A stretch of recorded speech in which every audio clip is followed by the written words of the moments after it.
Man, I'll tell you what. Mr. Chris. It is a frigid day in Allegheny County. How is it in your remote stage in Beaver? It's a little chilly here, It's I made the mistake of having to pump gas today with the sideways rain. It was a lot of fun, I gotta tell you. Well, that could be nasty. But you know what makes it all worthwhile, Dave? Please tell me. It's one of my favorite seasons of the year. It's nugget nectar season, my friend. Nugget the nectar. Beer of choice from Trogues Brewery.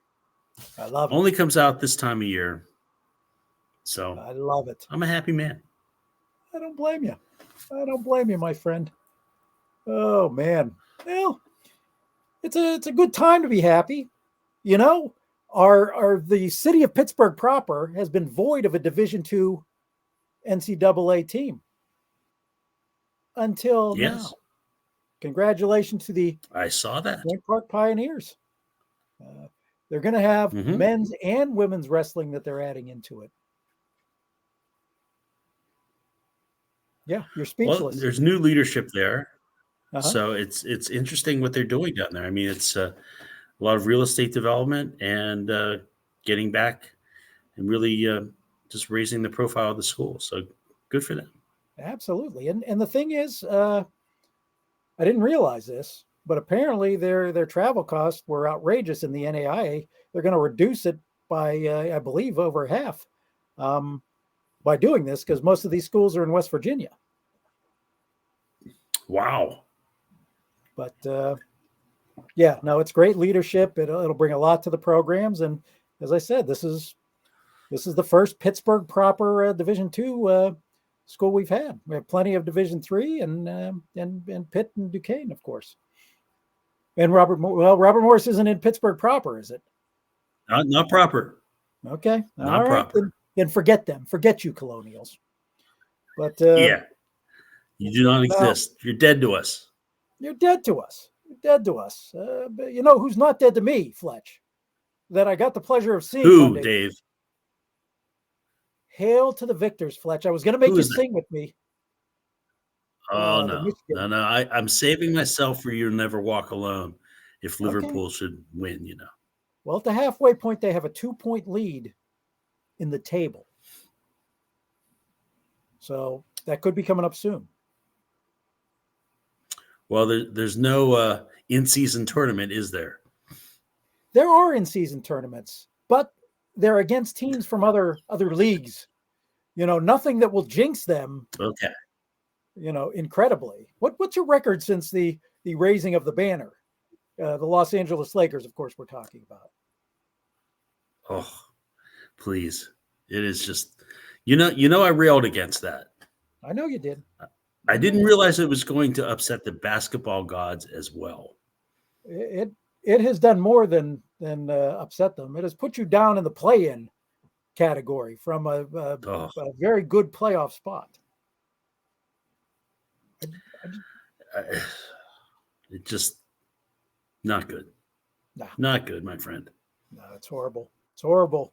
But I will tell you, I had no voice by Monday night. The big plays made the claim halfway through that he was being outcoached by Washington, Mr. Harbaugh.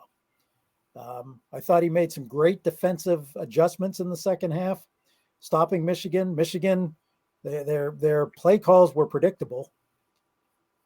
And then all of a sudden, it's as if they suckered him into that, trusted their defense, and went nuts in the fourth quarter. Just a great. Well, the execution of that Michigan team was was incredible to watch. That first half, especially. Oh my gosh, yeah. And the pressure they put on. That was a dominating performance. Yeah, absolutely. I got a hat coming. I made space for the national championship winner. I did that. Got a helmet, the little mini helmet. And gonna have to get the Sports. Is there an uglier helmet in college football? Seriously. I love it. I love the tradition of it. You know why they got the helmet? What is that? What is it? I don't understand it. Explain it to me. What's it supposed to be? In the days of the black leather helmet, and this is going to be a good lead into our guest tonight. Okay. Fielding Yost was confused. He said his receivers were confused when they try to pass the ball, or the quarterback was confused who his receivers were. So they needed something different to say this is a Michigan receiver, and painted the wing on the helmet. That's how it started. Something simple as that started this great tradition. Is there a greater song in college football? Well, it's certainly not Hail to Pitt. Not a great song. Not a great song. Not a great song. You know, one that's underrated is On Wisconsin. And Dave, here's your trivia for the week. Do you know who owns On Wisconsin? I do not. That song, the rights to it. I do not. One Paul McCartney. No. How did Paul McCartney get that? Macca bought it. Wow. I did not know that. He's a music publishing magnate as well as everything else. I did not know that. Huh. Yes. Well, I think that's great. Oh, we got that off the screen. You know, I'm getting good at this technical stuff, Chris. I got to tell you. You are, man. You are. But we're going to bring our guest. There he be. He is the host of oneBURGH's Steeler postgame show. And he has something to show us for his buddy Brian, who is not with us tonight. We're doing a show and tell night tonight. Right off the bat. There you go. Billy Hillgrove. Got that. And I think it even, well, it's supposed to like say something like it's high enough, it's long enough, and that kick is good, but not working. But there you go. And ironically, Brian actually gave me this as a gift after all my hard work on oneBURGH. This was my gift. So was it free to Brian? Did Brian get it free? Oh, absolutely. He's not going to pay for that. No way. All right. Very no good. Way. Can I Good ask to be with you guys? That cheap bastard. That's it. He is a cheap bastard. That's exactly it. Now, can I ask you guys a question? A Steeler question, kind of. You know, I'm watching the game last week. Okay. And I'm hungry. I hadn't had pesto in years, I tell you. So I have this jar of pesto that I make with chicken over pasta. And it rediscovered my love of pesto. And I don't know whether that was the best moment of Saturday night or it was the Steeler game. Well, pesto's good stuff.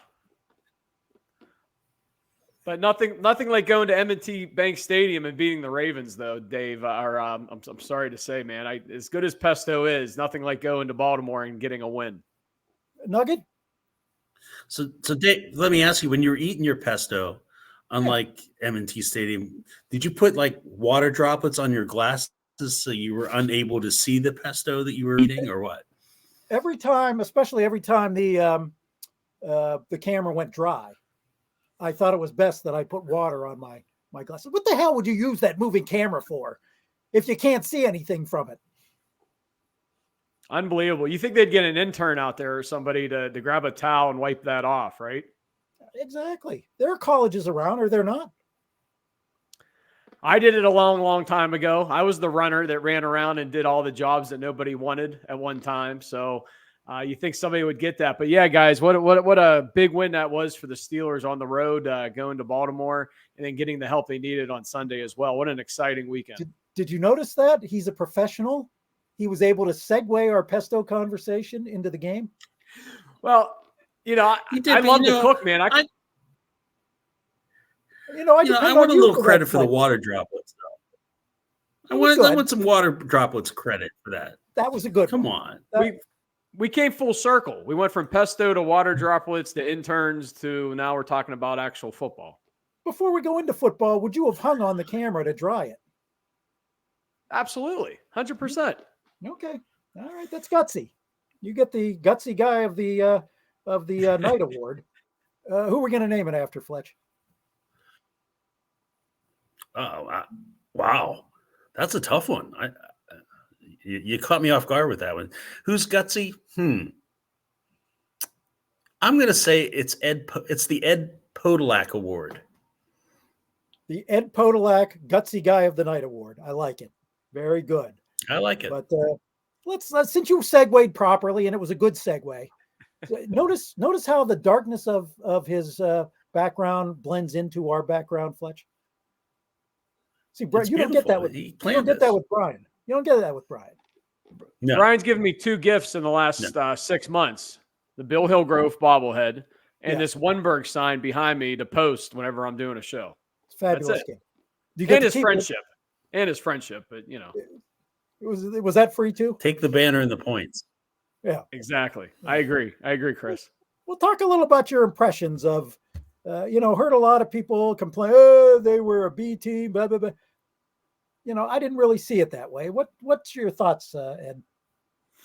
I think the Steelers are going into the playoffs with a ton of momentum right now. And, just 3 weeks ago, after they lose the, back-to-back games at Acrisure Stadium to the 2-win teams of the Cardinals and the Patriots, then they go to Indianapolis and really get destroyed in Indianapolis on a Saturday evening.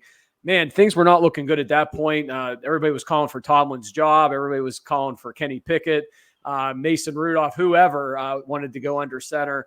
And playoffs were the last thing on our minds. But give credit where credit is due. Mike Tomlin does what Mike Tomlin does. He rallies the troops around him, and he sure did that in the final 3 weeks. And he proved why he is one of the greatest football coaches today out there in the game. Year in and year out, I mean, the Steelers got hit with a ton of injuries this year, and I think that kind of goes by the wayside a lot. You look at the Ravens outside of Mark Andrews, their talented tight end that got hurt. They've stayed healthy all year, and look where they are. They're the number 1 seed, the best seed in the NFL. I've said it year after year, guys, health is so much to do with the success of an NFL football team. And the Steelers got snake bitten halfway through the season, and they even got snake bitten on Sunday when TJ Watt went down. And now Watt, not going to play this week. If they happen to upset the Bills, maybe he comes back the following week. Maybe he doesn't. He might be done for the rest of the year, depending on how much further they go. But man, talk about just being snake bitten. TJ Watt, your defensive player of the year, should be anyhow, goes down. Just a classic example of what they've done this year. But you're going to see another classic example this Sunday in Buffalo of one thing that they've done very well this year, and that's plugging in multiple players to try to replace one. They did it with Cam Hayward. They did it when Mika Fitzpatrick's been out. KZ, of course, suspended. The guys that they've brought in literally off the street and plugged in throughout this 3-game winning streak has been amazing. And they're going to do it again on Sunday with Nick Herbig coming in, as well as Marcus Golden, 2 very talented linebackers. And that's a big difference from previous years. When TJ Watt's gone down in the past, they're 1-10 when he's been hurt, but they haven't really had much depth. They haven't had really talented players like Nick Herbig or Marcus Golden that's been able to come in and make a difference. Talk a little about Herbig, who to me has just done nothing but impress and almost like a 1A starter. Yeah, absolutely. And, this is a Wisconsin kid, draft pick this past year that the Steelers thought, very highly of. And TJ Watt's kind of taking him underneath his wing. 3 sacks on the season. His highlight was that game at Seattle in which he had the strip sack, fumble recovery, which really turned that game around in the second half of that football game. But Nick Herbig just gives them the same type of speed and ability that TJ Watt shows. Now, of course, he's no TJ Watt. Nobody is. But he gives you that same type of edge rusher from the outside.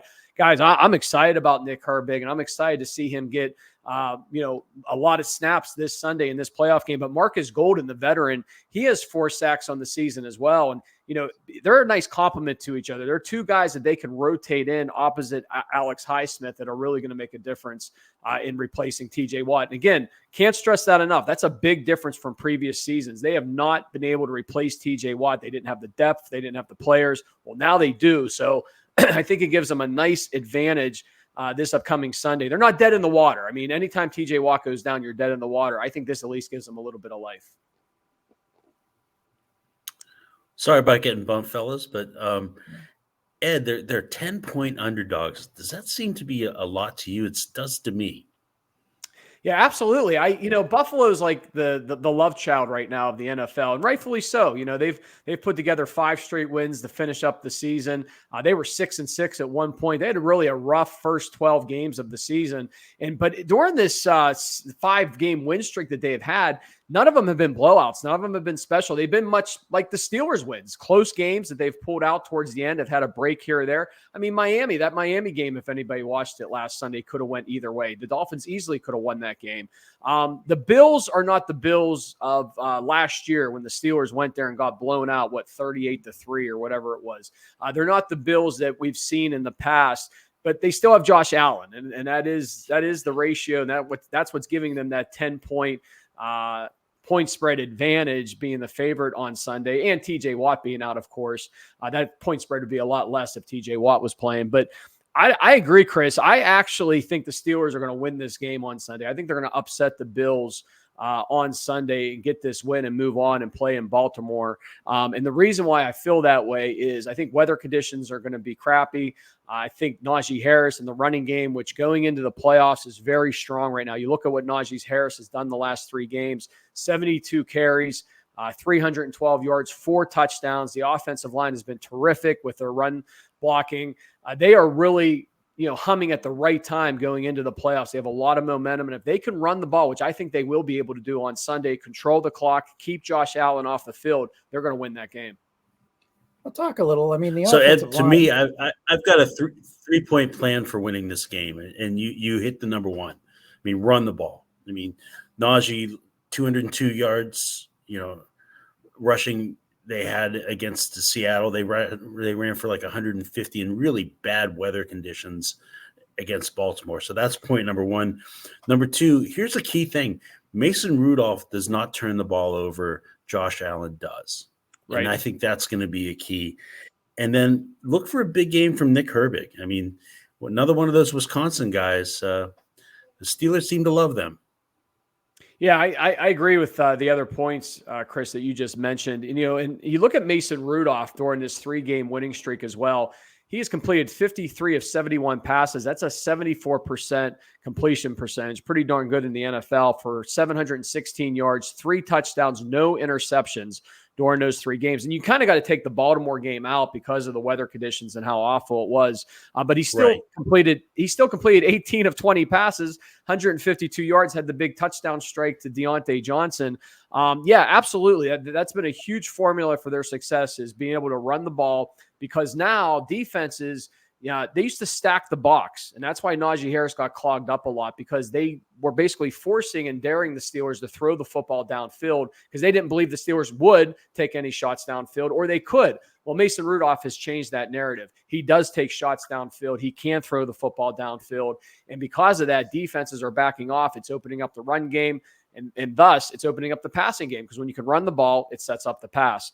And they've done that very effective these past 3 games. They're going to have to do it, of course, again this Sunday. I think they will. And, yeah, Nick Herbig, as Dave and I were talking, Chris, when you bounced offline there for a little bit, Herbig and Marcus Golden, just a really good rotation to replace TJ Watt. They're not, nobody's going to replace TJ Watt. We know that. He's dynamic. However, those 2 guys, I think, will be positioned to keep that defense strong. And you get Minka Fitzpatrick back. You get KZ back. That's going to booster the secondary. This football team, like I said, right now, they are clicking on all cylinders. And I really think Buffalo is primed to be an upset on Sunday in this football game. Nobody's giving the Steelers a chance, and I'm sure Mike Tomlin and the Steelers love that right now. Well, I mean, one thing that's been impressive, I mean, at the beginning of the year, your offensive line was about as poor as I've ever seen a Steeler offensive line play. 2 guys who kind of have turned it around in my estimation. I mean, Broderick Jones he's been a Marquise Pouncey as far as the effect of a rookie lineman. He's just been incredible. And Samalo apparently has not given up a sack this year. And that crush he did against Baltimore for Najee's first touchdown was incredible. Why don't you talk a little about how that offensive line has turned around? Well, now you're speaking my narrative, right? Offensive line, the big fellas up front. That's my strength, Dave and Chris. I'll talk the next 30 minutes about offensive line and blocking if you want. Yeah, it's been fun to watch. They had to get nasty. And Mike Tomlin, when this whole streak started before Cincinnati, he challenged his offensive line. He told them that, they got to get nasty. They got to start playing with an edge, and they have responded to that, and they have. Just being able to open up the holes for Najee and, of course, Warren when he gets in there as well, and he's such a tough runner, is one thing. But the pass protection, too, with Mason, they've kept him pretty clean. Now, Baltimore got to him a couple times this past Sunday, but again, weather conditions, I'm going to go back to that. That game was just a mess from an offensive standpoint. But for the most part, they've kept Mason clean. They've given him time to sit in the pocket. And one good thing for Mason that's different than Kenny Pickett and Mitch Trubinsky is he actually sits in the pocket and throws the football downfield, where those guys scatter, they run around, they take a sack, they throw an interception, they fumble the football. And that's been a big difference throughout this winning streak too. But yeah, Broderick Jones, I said it in training camp. We did a few hits on oneBURGH during training camp, 1 minute hits. And there were several 1 minute hits I did back in August talking about Broderick Jones and the type of season that I thought he was going to have. And he is a beast. He's going to be an all-pro tackle. You just watch here in the next year or two. And down the latter half of the season here, he is just, it's interesting to see such a big tackle that they actually pull. They pull him to the other side. Usually you see guards pulling, but they'll pull the tackle. They'll pull Jones, and he's a lead blocker. That shows his ability, his agility, and his speed. He's been impressive. That whole offensive line has Mason Cole at center. I can use an upgrade there in the offseason. I think some of his low snaps have cost the Steelers a good few times this season. So if I'm them, I'm looking at the draft or I'm looking in free agency maybe for a center upgrade. But yeah, these other guys have really responded well so far this season. Ed, one of the things that does concern me about the Bills is they've got a dynamite tight end in Dalton Kincaid. And that's been a Steeler weakness over the years, is covering that tight end going down the slot, going down the middle of the field. How do you think they adjust this time? Yeah, middle linebacker play, Chris, right? I mean, that's who you want covering these tight ends, and Buffalo does have a good one. Landry Roberts has been outstanding as well at the inside linebacker position. He's really played at a high level. They've been snake bitten there with the injuries that they sustained earlier in the year. Quan Alexander, of course, going down. The latest there, Cole Holcomb earlier in the season. I mean, those two guys were their studs at the inside linebacker position. But, Roberts has done a nice job on the inside. And I think the game plan, and they've done this in previous years too, where they've actually used their safeties in the inside. They brought their safeties up. Now that exposes your secondary a little bit to your receivers. I'm sorry, Chris, go ahead. But I think I agree. I was going to say I put Minka there. Right. I think that's what they'll do, and I think that's probably a good game plan because when you have your inside linebackers are a little bit weak right now, you have your safeties play up. It does hurt your secondary a little bit, and a guy like Josh Allen that can air it out. But I think you're going to have Joey Porter Jr. probably one-on-one with Stephon Diggs the entire game, and I like that matchup. I think he's primed and ready to go for that. So yeah, the tight end's going to be a spot of concern. The Steelers have struggled against tight ends this year, but maybe you bring up a Minka, a safety. You got KZ back now too, and you try to contain that inside. Well, one thing going into the end of the season, people still whining, we need to rebuild, blah, blah, blah. I tend to think we are in the middle of a rebuild. If you look at the last two draft picks, Broderick Jones, Joey Porter Jr., Keanu Benton, Darnell Washington, who has improved as the year went on. What a beast on the line himself. Nick Herbig, and Spencer Anderson, who's been getting a lot of play time on the line.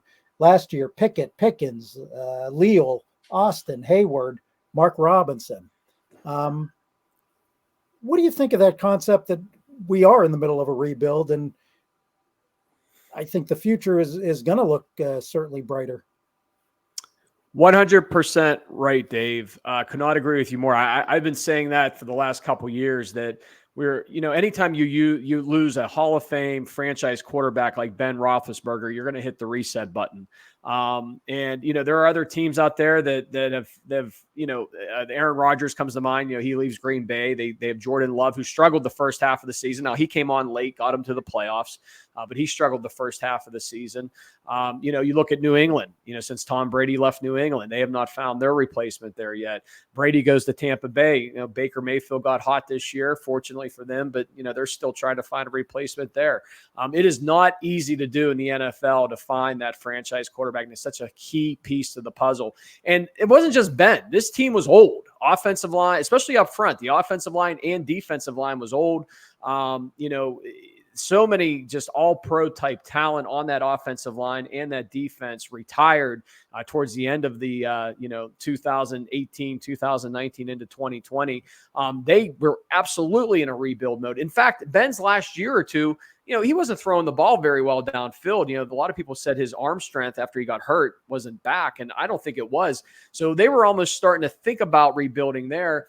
And the big difference for the Steelers, and this is where I think as Steeler fans we get a little bit greedy, they're in a rebuilding mode, and they won 10 football games this year. They're in a rebuilding mode. They won 9 football games last year.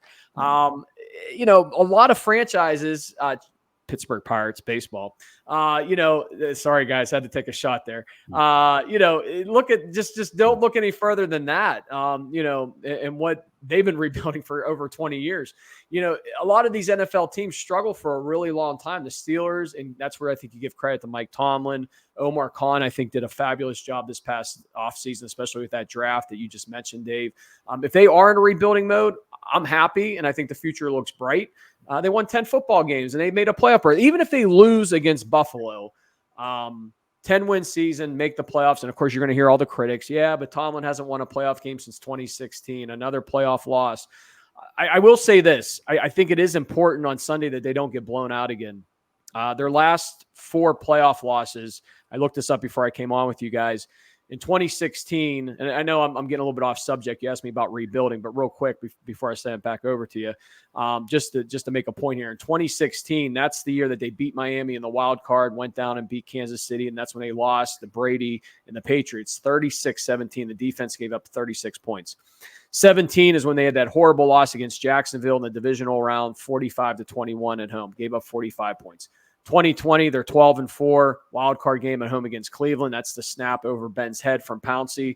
In Pouncey's last game, they give up 48 points to Cleveland, lose at home 48-37. 2021, their last playoff appearance 2 years ago, they go down to Kansas City. They get blown out 42-21. So they've given up 42, 48, 45, and 36 points in their last 4 playoff games. This Sunday, that cannot happen. If they get blown out and give up 40, 45, 50 points to Buffalo and simply get blown off the field, then I don't think that 10-win season feels as good as them going up there, play a competitive football game. Hey, they lose by 3, they lose by 7. Maybe you still feel I think at least you feel pretty good about this season. Ed, you bring up a good point. It's not supposed to work this way. Your team is not supposed to be able to be competitive for such a long period of time. Everything's stacked against it, from your draft position to who you're playing the next season. And yet here we are, the Steelers, they're in the conversation every year, whether they're making the playoffs or whether it's down to that last week. Are we spoiled? I really think we are. Yeah, 100%. And like I said, we I started. So I'm 43. I'll be 44 here next month. So I started, watching Steeler football probably when I was about 8 or 9 years old. That's 88, 89. That was the year I'll never forget. Chuck Noll's the head coach. The year they go against the Denver Broncos, I believe, 89. Lose that divisional game out there. That's when I got, even at 8, 9 years old, I got bit by the Steelers, and I've been paying attention ever since. So during my time of watching the Steelers from 89 on, 90 and 91 were loser seasons, but 92 Cowher comes in, and really there was that stretch in the late 90s into 2000, 3 consecutive years that they struggled. I think it was 98, 99, 2000. Dave, you have the Point Park hat on. That's when I was at Point Park, and I wanted that team to win like no other because I was right there in the city every day for it, and they struggled for 3 years under Cowher. And then they struggled in 2003 before that was the Tommy Maddox year. That's the year that set them up to draft Ben in 2004. And, of course, the rest is history. Ben's track record and Tomlin's track record. So, Chris, when you look at me as a Steeler fan, I'm 43. I've been watching them since I was 8. I could count on this hand how many losing seasons they've truly had during that stretch. So, absolutely spoiled, 100%. The standard is the standard, right? You got to make the playoffs. You got to get playoff wins. But I think you can't get greedy, and you do got to take a step back. Like you said, Dave, they're in rebuilding mode. Yes, we are spoiled. Let's take a deep breath. Are we making the right draft choices? Are we moving? Are we moving the ball, if you will, no pun intended, with free agency the last couple of years? And then I think the answer to all those questions is yes. I think they're trending in the right direction for sure. You had mentioned Tommy Maddox. Does this Mason Rudolph situation feel a little like Tommy Maddox, Cordell Stewart back in the day? Yeah, it's funny. I said earlier this year, I don't know if I said it on one of our post-game shows or I just said it to Brian in passing when him and I were talking. I actually thought Kenny Pickett gave me a Tommy Maddox type of feel earlier this year. And that's no pun against Tommy Maddox or Kenny Pickett for that matter, but just a bridge quarterback, a quarterback that's going to come in. He's not going to be consistent all the time, but he's going to give you a little bit of numbers, give you a little bit of a spark. And who knows? I think the jury's still out on Kenny Pickett. We don't know yet. We're going to have to find out next year, what happens in training camp and during the regular season. That's a whole nother conversation we can have there too. But yeah, Mason Rudolph definitely kind of gives you those feels too. The only thing I worry about Mason is, and I hope I'm wrong with this. I definitely hope it doesn't happen this Sunday. Is will the old Mason come back? There's a reason why Mason Rudolph didn't get picked up by any other NFL football team this past offseason. There's a reason why he's been the number 3 quarterback in this Steelers system for a while. Now, the last 3 games haven't shown that. The last 3 games have shown us that he's the best quarterback on this roster right now, and he's playing at a high level. So let's hope that continues and leads him into a re-sign in the offseason, and he comes back and competes in camp. And who knows? Maybe he wins the job, and a year from now we're talking about how great he is. However, I'm just worried. I hope the old Mason doesn't come back and we get turnovers and we get a struggling quarterback. Josh Dobbs in Minnesota is a great example, right? He was the story of the NFL. He was the next big thing. Well, there was a reason why Josh Dobbs, again, with all due respect to Josh Dobbs, there was a reason why he was a third-string quarterback in 3 or 4 different teams, including the Steelers for a while, and it ended up proving that as the season went on in Minnesota. Yeah, the only thing I saw bad in Mason's game against the Ravens was a few times he held the ball too long, and that's going to be a problem. But I think he's also playing for his career this week. And fellas, I don't know that he'll be with the Steelers next year. I think that they're committed to Kenny Pickett. He's a first-round draft pick. They have the money there, and I think that part of it too is not wanting to be wrong. So I don't know that we'll see Mason Rudolph in a Steeler uniform next year. And so I think this game, he has a lot of incentive to show those teams that passed on him, Ed, when he was out there this year, that, maybe they need to take a second look. And I think he will. I think somebody will throw some ridiculous amount of money at him to bring him in, especially, if he has another strong game. Let's say he goes out and, throws for 250 yards, a touchdown, no interceptions. The Steelers still lose. Well, it's still a solid game. And I think everybody will look at him having 4 starts and 4 solid games to end the season. And Chris, yeah, I think the NFL, there's so many teams, Cleveland Browns, that are foolish when it comes to their quarterbacks when they go out and just throw money at guys and bring guys in. I think the Steelers will be smart about it. I think if they can get Mason back at I don't want to say discounted price, but nothing crazy. They'll bring him in. Why not? Why not bring him into camp next year, compete with Kenny Pickett, and then I think you bring in a free agent, a veteran quarterback.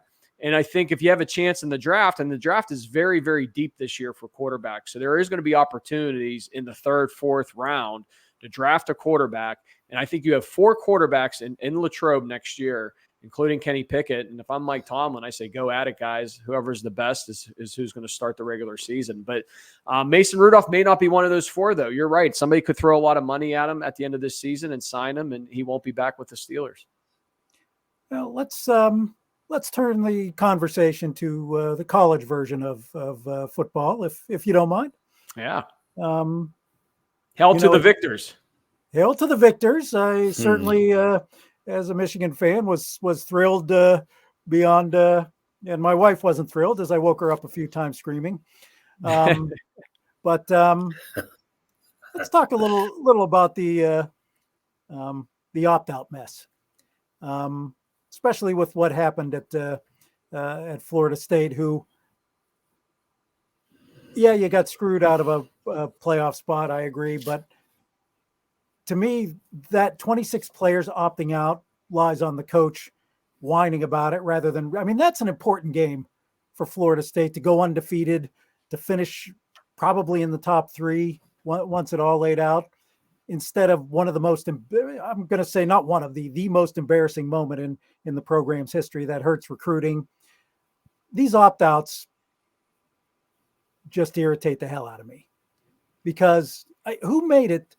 I'm going to go on a soapbox for a second, then I'll shoot for your opinion. Who made it that these games are exhibitions? They count for your record. They've always counted for the record, at least over the last 25 years. They count to your final rating. It's not an exhibition game. Love Kenny Pickett. Chris knows I love Kenny Pickett, but it irritated me greatly that he dogged his team in the Peach Bowl when they would have beaten Michigan State. They would have finished with 11 wins. They would have finished with a top 10 ranking, which would have been very important to recruiting and very important to the program.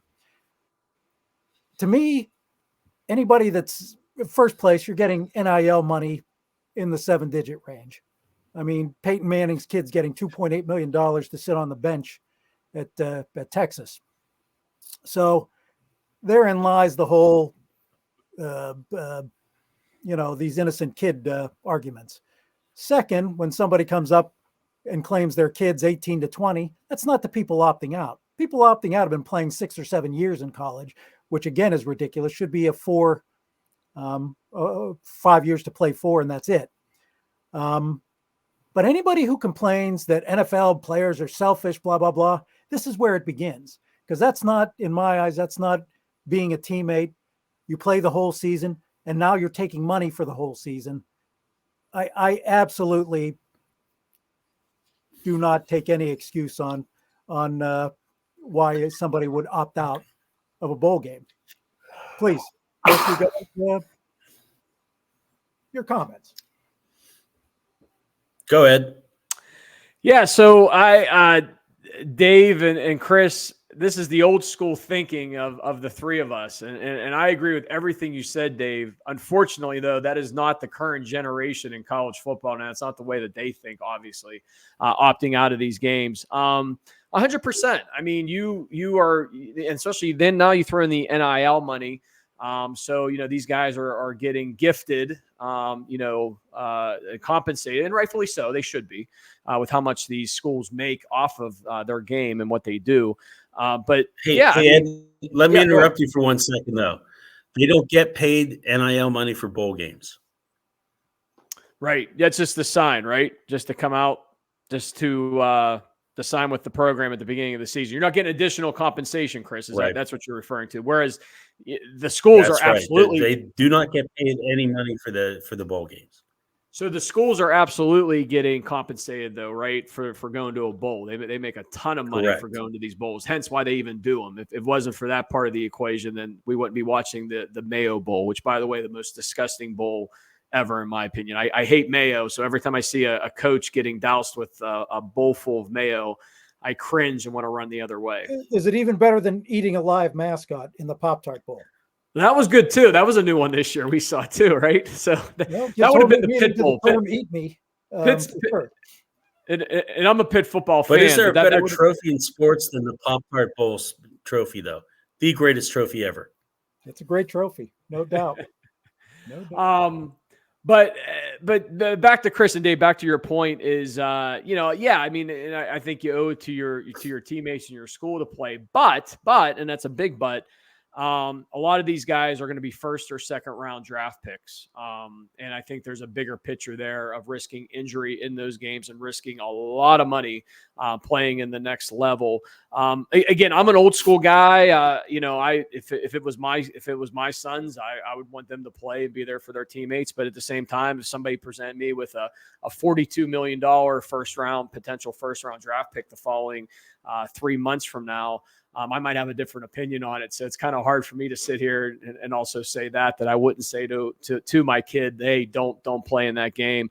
But I think you owe it to your team to get in there and show what you've worked hard. If I was an athlete, I'd want to play in that game. I'd want to, especially one of these major bowl games here at the end. And for Florida State, that was clear, man. I mean, I mean, they got embarrassed in that football game because they didn't have the talent that they had all season long, and Georgia took advantage of that. 26 players, I believe. Yeah. So Chris, but it's not going to change. That was insane. It's not going to change though. It's going to get worse. As we continue to move forward, the college football game has just changed so much, and it's changing so quickly. Not just the NIL money, but now the super conferences. Now we're going to 12 playoff teams next year, which is good.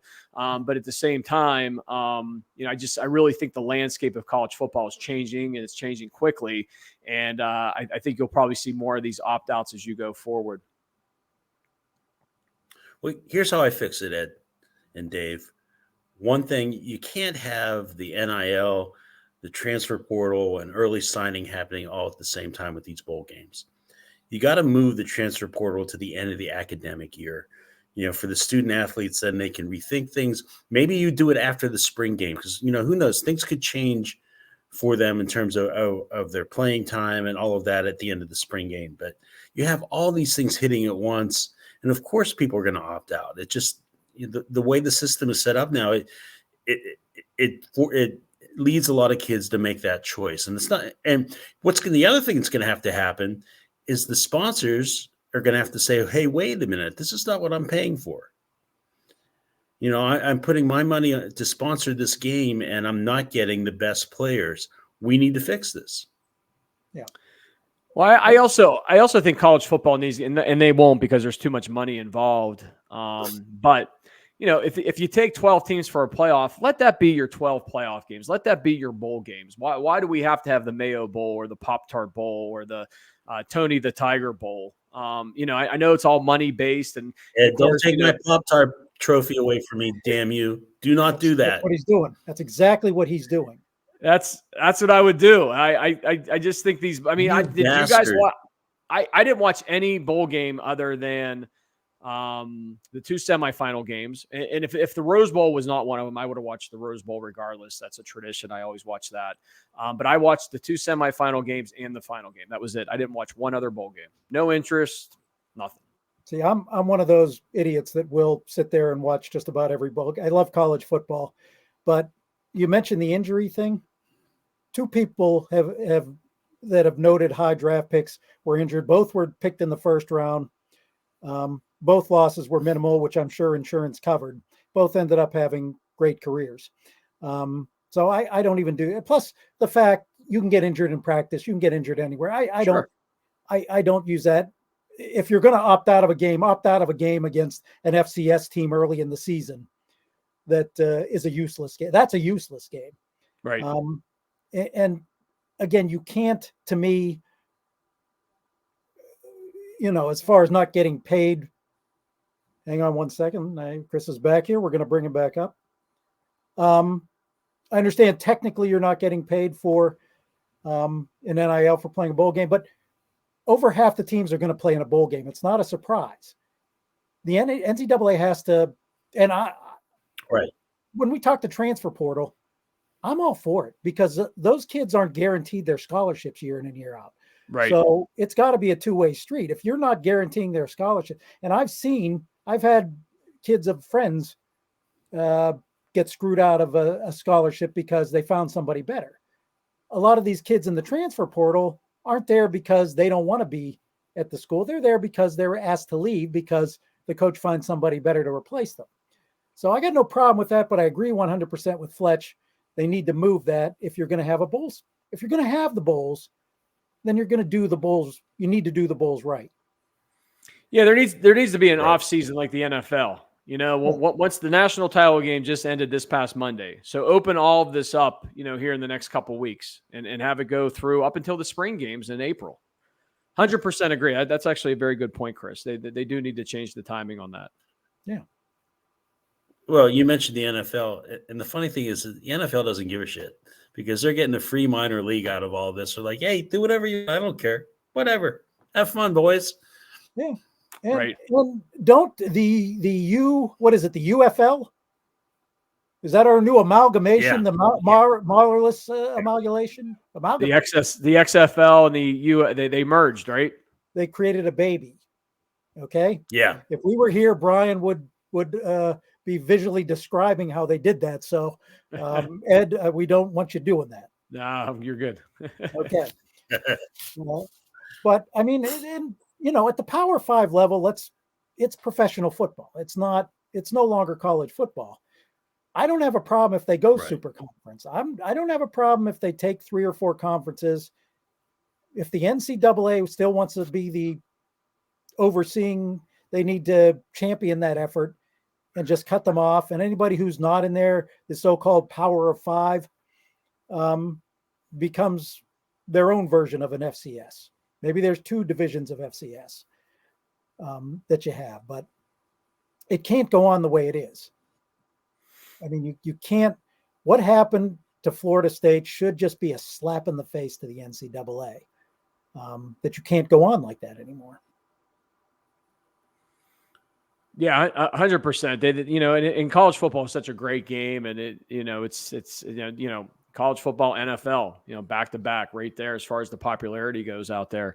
And I think they can make it better. I think they can make it stronger. They can make it better. I think having these super conferences and aligning everything a little bit better, going to 12 playoff teams, I think will eliminate a lot of the conversation we've had for years, decades, about who got screwed and who didn't get screwed to get into the conversation. Florida State being one of those teams that you just mentioned this past year. I think a lot of that will be saved going forward. And I think it'll make it exciting. It'll make it a more exciting game. But yeah, with the transfer portal, NIL money. I mean, it's again, guys, this game has changed so quick and so rapidly, and it's continuing to evolve each and every month and day. But I think you got to get to a point where you got to pump the brakes, put some standards in, some deadlines, organize it a little bit better. And I'm sure the NCAA will do that at some point. They're going to have to. Yeah. If they had guts and a backbone, I'd be with you all the way, Ed, but no. That's the factor. That's a factor. And one last thing on college football. Let's talk about the man who announced his retirement today. And your thoughts of his place in the history of the game. Mr. Saban, get him out of Alabama. Hopefully Alabama falls, because while you need a villain like Alabama to make things interesting, I just can't stand seeing them win. Nothing gave me greater joy than that overtime victory last week. Well, I'll go ahead and start, guys. And I've been online all day looking at sports stuff. I did not see that Nick Saban retired today. So you're breaking news to me right now. I did not know about that. I don't know how I missed that, but I missed that. Was that just within the last hour or two? Yes. Yeah. I almost said Lou Saban talking about the great AFL coach, but. Yes. Nick. I mean, that's I wasn't aware of that. I'm just finding that out now. I'm a big Nick Saban fan, man. I'm a big Saban fan. I love what he's done over the years. I love his coaching and what he does. I've watched a lot of film and a lot of documentaries and a lot on Nick Saban and what he's been able to do. And if you ever have a chance to watch him and Bill Belichick sit down, great documentary. Outstanding. Yeah. I mean, that is a great documentary. Yeah. I mean, I'm pushing those philosophies on a bunch of 3rd and 4th graders each football season. They're looking at me like I'm nuts, but I'm applying it even at the youth level of some of the stuff those guys say, hoping that just a piece of it might come through for some of those kids. But they're outstanding. I mean, Belichick and Saban both, but that's big for Alabama. But it goes back to some of these coaches, not some of these coaches. I think every coach eventually has a shelf life. And eventually the expiration's up, and it doesn't make you a bad coach. Halfway through this past season, I was one, and I've always been a Mike Tomlin guy, but I was one going on our post-game show, kind of raising my hand a little bit, saying, maybe it's time. I'm not sure. I don't know. He's a great coach, but maybe the message is wore off. Well, he proved me wrong the last 3 games. The message is still very clear. But maybe a guy like Nick Saban, the expiration is now hit. Up until the last couple of years, they didn't make it. They made it, of course, to the semis this year, but they missed the last couple years, right? They were down. First time he didn't win a championship in 3 years. In a 3-year span. Yeah, I thought I saw that stat. So, but he has nothing else to prove, right? I mean, he's done everything and everything. And yeah, so but that'll be interesting to see the Alabama program, because really before Nick Saban, they struggled for a good while, right? They did. They did. So, he kind of came in and got him back to the glory. Absolutely. Chris, is he the best? Let me ask you this, fellas. Yeah. Go ahead, Dave. Go ahead. Is he the best coach of all time? You can make that argument. You can certainly make that argument. I mean, I think it's tougher in the modern guys. And that's exactly it. Who wants to be have that type of pressure? We've talked about the things like the NIL. We've talked about the transfer portal. We've talked about the Super 5 conferences. Now, one thing that's going to be better with the expansion is you can lose 1 or 2 games and your season's not going to be over. Right. But now, I mean, who needs that shit? Seriously. The game has changed. We were just talking about a little bit ago. So you would think an old school guy like Nick Saban is seeing these changes and maybe just said to himself, like you said, Chris, who needs it? I've done everything I've wanted to do in my career. What's Nick Saban in his 70s? I would say, or early 70s. Yeah. So, I agree, man. He's probably like this game's evolving. It's changing between the portal and the NIL and everything else. One thing I did like that I did see, I saw that he talked recently about how he eats 2 oatmeal cream pies every morning with his coffee. And I was a big oatmeal cream pie guy back in the day. So I was excited to hear that he does it every single day, he says, with his coffee. Well, he's been nothing. Do you call them gobs, though? That's the question. Are they gobs, Ed, or are they oatmeal pies? They're oatmeal. Well, the gobs to me are the chocolate. You can't have gobs without chocolate or red velvet. Right. No. What about pumpkin, Dave? 1 month. 1 month, I'll give you the pumpkin. October only. Boy, those are good, too. That's fair. Okay. That's fair. All right. That was my favorite. So, Ed, what will you be eating following the Steeler victory that you're calling for? Oh, on Sunday. Well, we usually do a pretty good spread over here, Chris, with me and my boys and my wife. We have some wings out, and I'm a big protein guy, so I got my cheese and my pepperoni and my salami and all that good stuff. And, is it a block of cheese? No, it's cut up into pieces, man. It's will you be in your underwear eating that block of cheese? Come on, Homer. No, I'll have my I'll have my Watt jersey on, or I just got an old school Jerome Bettis jersey. Jerome Bettis is my all-time favorite Steeler. So it's the block lettering and everything. So you guys didn't know me before, but I lost 101 pounds this past year. So I had to redo my entire wardrobe. So I've had to get all new clothes, and with that were jerseys. These old jerseys. I mean, I have like 8 or 10 Steeler jerseys, and I couldn't wear any of them. They were like dresses on me. So I've had to slowly restock. Good for you. Good for you. And I'm going to top you with that one because I lost 135 pounds in one day when I got divorced. Oh. Well, you know what, Chris? I want to lose about 10 more, and then I'll be done completely. So maybe that's my solution. Oh man, I don't know. I don't know that you want somebody to listen to that, Ed. I'm safe because I knew Viv would never listen to this show, so I'm safe in talking about things such as my purchases. But anyways, I you hate to see him leave the game because he's good for it, but his lasting memory will be a defeat at the hands of the Wolverines. And that's Dave, you're just a happy man in that, aren't you? Just a couple thoughts. The piggyback off that, Dave. First, to answer your question, Nick Saban, absolutely one of the greatest football coaches, period, in the history of the game, college or pros. The second part is, he lost that game against Michigan, but what an awful play call that was there at the end, where they ran their quarterback keeper play off the right side. I hated that play call at the end. If I'm a Michigan fan, I love it, but from an Alabama perspective, awful play call there at the end. And one other thing I will say to you is I did watch both semifinal games. I did watch the national title game this past week.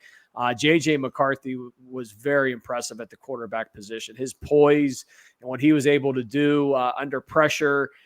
He didn't start off that Alabama game real well. He struggled early on, but he got it together, and he got it together when he had to. And, man, he came out smoking against Washington.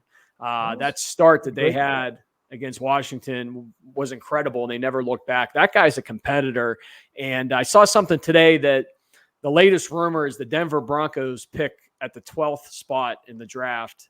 And if they get rid of Russell Wilson, which all indications are they will, McCarthy could be their guy at number 12 to go to Denver.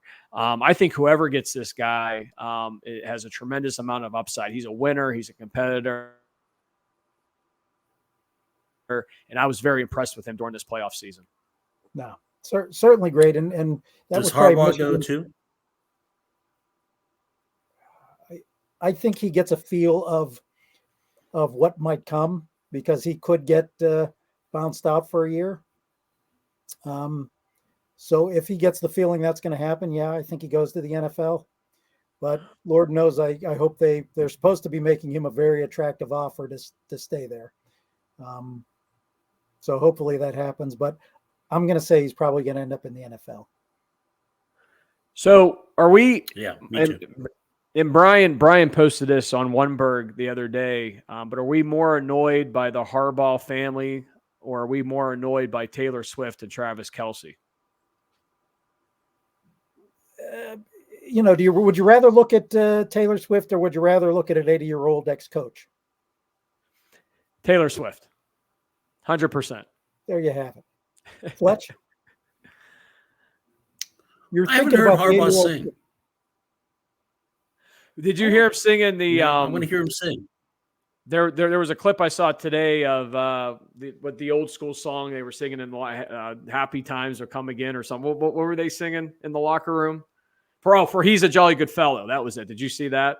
Did not see that. John, yeah, No, he led him to He's a Jolly Good Fellow. I don't know why. I'm sure there's some backstory or inside story, because the entire locker room was singing it with him.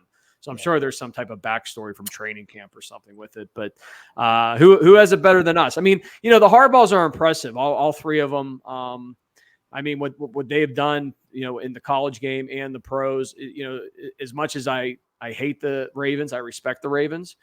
The Browns, and as a Steeler fan, the Browns and the Bengals, I don't respect that much, especially their fan base.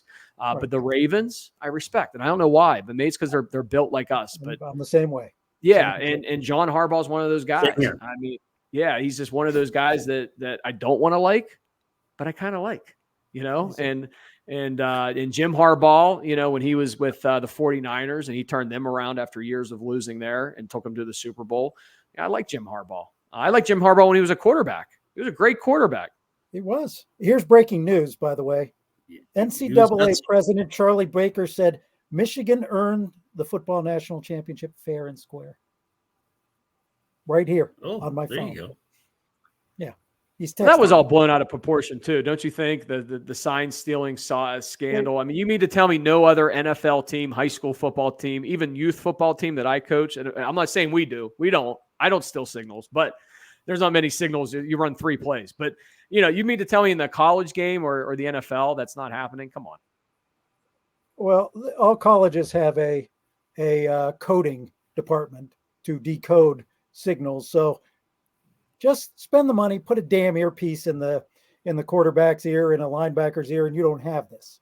Well, how about that fancy AT&T thing that they did on the did you guys see that commercial during the national title game? For Gallaudet. Yeah. Did you see cool. that? That's pretty cool. Yeah, for Gallaudet University. Yeah. And for the schools of the deaf that play football, but I think it's a concept that's going to come into play. There you go. Hell to the victors. And before I came on, here we go. You two were talking about it, and I agree. Hell to the victors. And I'm not a Michigan fan by any means, but Hell to the Victors is one of the greatest college fight songs, if not the greatest. But I'm not a Notre Dame fan, but man, I love the Notre Dame fight song. Yeah. I think the Pitt fight song's a good one. Do you, Chris? No. You don't like the Pitt one? He doesn't like Hail to Pitt. Do not. Yeah. But every loyal son. Come on now. Well, I went to Point Park, that hat that Dave has on, and I don't think they had a fight song 25 years ago. They will now. They're a Division II team. Yeah, how about that? The Pioneers, man. I remember 25 years ago sitting there and saying they should go to an NCAA and get a football team. And here we are 25 years later, and it finally happened. No football team yet, but they're on the path. Maybe they're on the path. down the road. But anyways, guys, been a great night. I'm going to just end with this. Thank you to little Donnie Lavelle of Arkansas for sending me the Ice Hog jersey. You know, I feel warm just having it. Nice. So that's cool. Before we leave, Chris, your prediction for the game.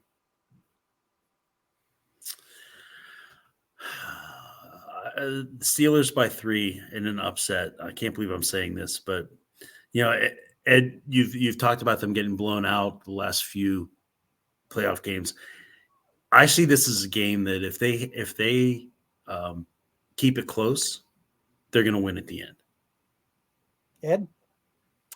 Yeah, I agree with you, Chris. That's going to be the formula to success. Here's what I'm going to say, guys, is I just have a feeling. And my feeling's this, is they've gotten blown out the last 4 playoff games they've played, going back to that New England championship game, giving up a lot of points and have been ugly losses. They're due. Sometimes I feel like football teams and organizations are just due. And the Steelers are due. The Steelers are due for a playoff game that they're going to come out and play strong defense and a strong running game. And they're going to surprise, in this case, the Buffalo Bills, and they're going to get a win on Sunday. I'm going to take the Steelers as well. Let's say, 24-21 on a Chris Boswell field goal right at the end. Well, I am going to say they're going to make Las Vegas happy. Bills 27, Steelers 17. They cover. Push. That's a push. That's right. That's 10. Push. So I just, without Watt in there, I know they're better than they were last year. I just don't see them stopping Josh Allen. Well, I will say this, guys, and this probably isn't going to support what I just said, but I had a good feeling and a hunch that they were due to beat the 49ers on opening day too, and they got blown out. So I have a similar feeling. Both of us wrote that one off before that happened.